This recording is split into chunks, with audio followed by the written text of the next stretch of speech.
পাবদা মাছ মোটামুটি সবারই খুব প্রিয় মাছ। এটি অনেকভাবেই রান্না হয়ে থাকে, তবে আজকে আমি খুব সিম্পল পদ্ধতিতে বড়ি দিয়ে ধনেপাতা দিয়ে এই পাবদা মাছ রান্না করেছি। দেখুন। হ্যালো ফ্রেন্ডস, রুবিস কুকারি 2 থেকে আমি রুবি বলছি। আপনাদের সকলকে স্বাগত জানিয়ে আজকের রেসিপি শুরু করছি। আজকে আমি একটা মাছের রেসিপি নিয়ে হাজির। বড় বড় ফ্রেশ মাছ নিয়েছি। আমি নিয়েছি এখানে 5টা পাবদা মাছ, যার ওজন 450 গ্রাম। তা পাবদা মাছের বিভিন্ন রকম রেসিপি আপনারা দেখে থাকবেন, কিন্তু আজকে আমি কিন্তু সম্পূর্ণ একটা হালকা ধরনের ঝোল করে দেখাবো, যেটা হচ্ছে তেলের পরিমাণ সামান্য বেশি থাকবে। আমি আজকে বানাবো পাবদা মাছের তেল ঝোল। এবারে মাছটাকে ম্যারিনেট করে নেব। নিয়েছি স্বাদমতো লবণ, স্বাদমতো হলুদ, সামান্য সর্ষের তেল, সবকিছু মেখে নিচ্ছি।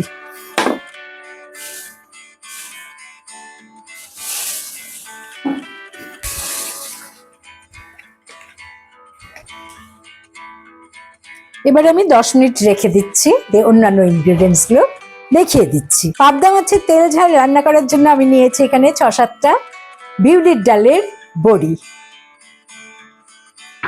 নিয়েছি একটা বেগুন, একটা মাঝারি সাইজের টমেটো, 1 আঁটি ধনেপাতা, 6-7টা কাঁচা লঙ্কা। প্রথমে পাবদা মাছটা ভেজে নেব। বসিয়ে দিলাম একটা ফ্রাই প্যান। সর্ষের তেলেই রান্নাটা করব।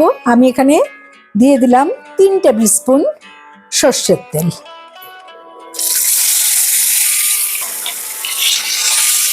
যেহেতু মাছগুলো একটু বড় সাইজের, আমি দুটো দুটো করে ভেজে নিচ্ছি। মাছগুলো প্রায় 1 মিনিট আমি এপিট ওপিট করে ভেজে নিচ্ছি। মাছগুলো খুব সুন্দর করে এপিট ওপিট করে ভাজা হয়ে গেছে। আমি এবারে একটা প্লেটে তুলে রাখবো।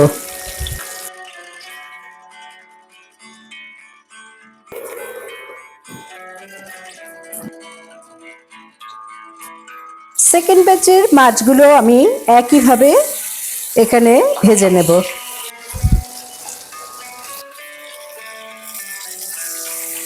30 সেকেন্ড পর আমি মাছগুলোকে উল্টে দিচ্ছি। এভাবে 2-1 বার উল্টানোর পর মাছগুলো কিন্তু ভাজা হয়ে যাচ্ছে।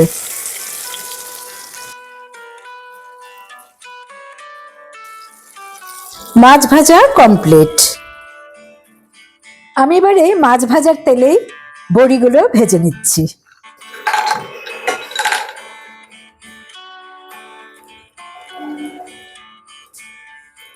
যতক্ষণ না বড়িগুলো ব্রাউন কালার আসবে ততক্ষণ কিন্তু বড়িগুলোকে ভেজে নিতে হবে। ব্রাউন করে ভেজে নেওয়া বড়িগুলো আমি এবারে তুলে নিচ্ছি।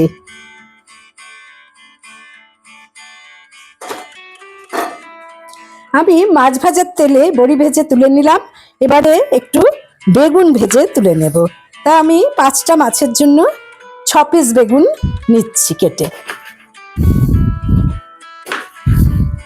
পুরো বেগুনটা এখানে আমার লাগছে না, আমি হাফ বেগুন থেকে 6 পিস বের করে নিচ্ছি। এরকম লম্বা লম্বি ভাবে কেটে নিতে হবে। এবারে ভেজে নেব।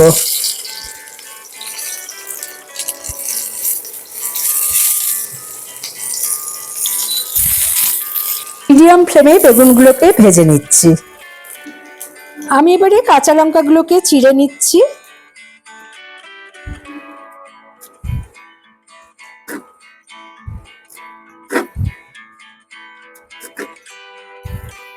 সাথে টমেটোটাও কেটে নিচ্ছি।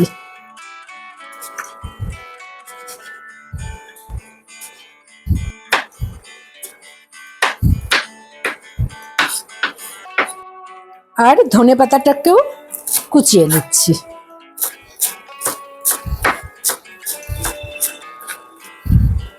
ধনেপাতা কুচনো হয়ে গেছে, এদিকে বেগুনটাও গোল্ডেন ব্রাউন করে ভাজা হয়ে গেছে। কিন্তু ফ্রাই প্যানে দেখুন সব তেল কিন্তু বেগুনটা টেনে নিয়েছে। আমি এবারে বেগুনগুলোকে একটা আলাদা পাত্রে নিয়ে নিচ্ছি।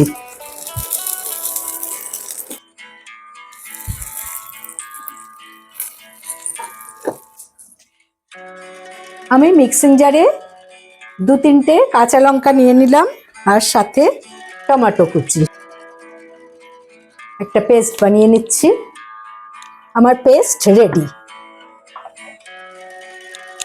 মাছ ভাজা তেলে বড়ি আর বেগুন ভাজা হয়ে গেছে। এখন কিন্তু আর কড়াতে তেল নেই, আমি এখানে 3 টেবিল স্পুন তেল অ্যাড করে দিচ্ছি।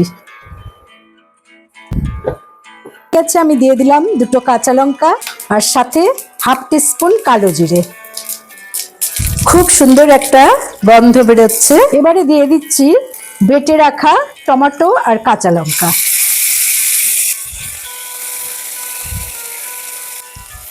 এবারে আমি ভালো করে নেড়ে নিচ্ছি যতক্ষণ না টমেটোর কাঁচা গন্ধটা যায়। মিক্সিং জারটা ধুয়ে আমি সামান্য জল অ্যাড করে দিলাম।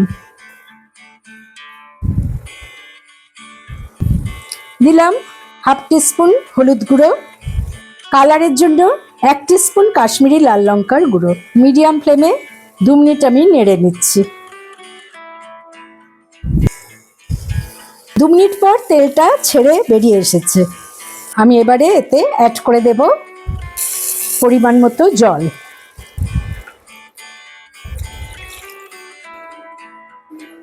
বেশ কিছুটা জল অ্যাড করলাম, কারণ বড়ি ঝোল টেনে নেয়। দিলাম 4টে চিড়ে রাখা কাঁচা লঙ্কা। এবারে একটু ঝোলটাকে ফুটতে দেব। আমি মিডিয়াম টু হাই ফ্লেমে 2 মিনিট রেখে দিচ্ছি ঢাকা দিয়ে। আমি এখানে 1 টিস্পুন আটা জলে গুলে নিচ্ছি। আমাদের মা ঠাকুমাদের কিন্তু রান্নার শেষে যেগুলোতে গ্রেভি বানানোর দরকার হতো একটু ঘন, সেখানে এই আটা অল্প জলে গুলে দিয়ে দিতেন। এটাকে ওনারা বলতেন পিটুলি, আটার পিটুলি। তা আমিও আজকে যেহেতু এই ঝোলে কোনো রকম মশলা ইউজ করিনি সেভাবে, তাই আমি এটা লাস্টে দেব যাতে গ্রেভিটা একটু ঘন হয়। ঝোল ফুটে উঠেছে। আমি এবারে এতে অ্যাড করে দেব ভেজে রাখা বড়ি, সাথে দিয়ে দেব ভেজে রাখা মাছ।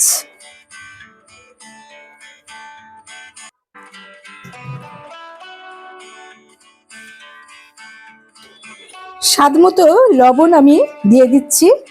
আপনারা চাইলে টমেটো পেস্ট কষানোর সময় এটা দিয়ে দিতে পারেন, আমার মিস হয়ে গেছে, তাই আমি এখন লবণ অ্যাড করলাম। সাথে দিয়ে দিচ্ছি ভেজে রাখা বেগুন। মাছ ভাজার তেলটা অবশ্যই দিয়ে দেবেন। বানিয়ে রাখা আটার পিটুলি আমি জাস্ট 2 চামচ দিয়ে দিচ্ছি।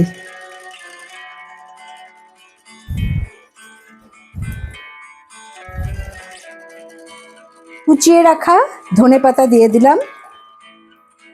সাথে দিয়ে দিলাম কাঁচা সর্ষের তেল 1 টেবিল স্পুন। এতে গন্ধটা খুবই ভালো লাগে। ফ্লেম অফ করে আমি স্ট্যান্ডিং পয়েন্টে 5 মিনিটের জন্য রেখে দিলাম। তৈরি আমার পাবদা মাছের তেল ঝোল। এই কাঁচা সর্ষের তেলটা দেওয়ার জন্য কিন্তু এর অসাধারণ একটা টেস্ট হয়। আপনারা গরম ভাতে অবশ্যই এরকমভাবে রান্না করে পাবদা মাছ খেতে পারেন, এবং এইভাবে রান্না করে যদি ভালো লেগে থাকে তবে অবশ্যই আমার চ্যানেলে লাইক করুন, কমেন্ট করুন, শেয়ার করুন। নতুন বন্ধুদের সাবস্ক্রাইব করার অনুরোধ রইল। পাশে বেল বোতামে অবশ্যই ক্লিক করতে ভুলবেন না, তাতে যখনই কোনো নতুন রান্নার রেসিপি শেয়ার করব তার নোটিফিকেশন সহজেই আপনারা পেয়ে যাবেন। ভালো থাকুন, সুস্থ থাকুন। কত সুন্দর লাইট ভাবে আমি ঝোলটা বানিয়েছি দেখুন। একটু টেস্ট করে আমি দেখিয়ে দিচ্ছি কেমন হলো। আর আমি ধনেপাতা দিয়ে একটু গার্নিশিংও করে নিলাম। আপনাদের সুন্দর সুন্দর কমেন্ট আমাকে রান্নার উৎসাহ আরও বাড়িয়ে দেয়। পরের এপিসোডে নতুন রান্নার রেসিপি নিয়ে হাজির হব আমি রুবি। মাছ প্রিয় বাঙালিদের কাছে কিন্তু এই রেসিপিটা খুবই ভালো লাগবে, যদিও পাবদা মাছের অনেক ধরনের রেসিপি আছে। Awesome! Thanks for watching.